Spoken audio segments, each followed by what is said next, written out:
So, ayan guys, magluluto tayo ng broccoli. Ganito lang ang gagawin ko. The other way of cooking of broccoli. Huwag puro gisa, huwag puro glance. Do it. And you will find out na masarap pala ito guys. Ayan, bubuksan na natin. Ayan, maglagay lang tayo ng konting oil. So, ayan guys, maglalagay tayo ng konting mantika. Ayan o. Konti lang. Ayan. Ayan, hihintayin lang natin siya na maluto yung sa kabila bago natin siya babalik ta rin. Take note, huwag natin lalagyan ng maraming mantika, yung kunti lang. So, ayan guys, babalik ta rin lang natin. Ayan, kailangan ganito siya.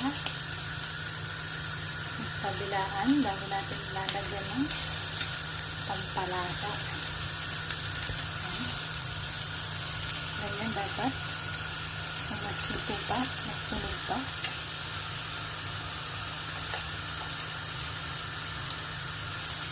Ayan. So, ayan, kapag ganyan na, mas sunog pa, mas masarap, maglagay tayo ng salt. Ayan, tama lang, para hindi naman masyadong maalat. Okay.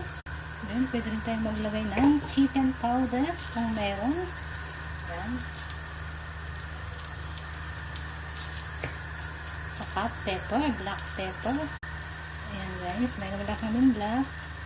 Pwede rin yung white pepper. Then mix lang natin hanggang sa mahalo lahat yung sangkap. Ayan. Mas masarap kasi siya kung medyo salta. Ayan guys. So ayan guys, luto na ang aking grilled broccoli. Dapat ganyan ang itsura niya guys. Kung mas gusto nyo pa ng mas salta, pwede. Pero huwag nyo naman masyadong salta rin para hindi naman mapait. So ayan guys, thank you for watching. Pakisubscribe naman ang channel and hit the notification bell para updated kayo for more videos. Thank you guys for watching.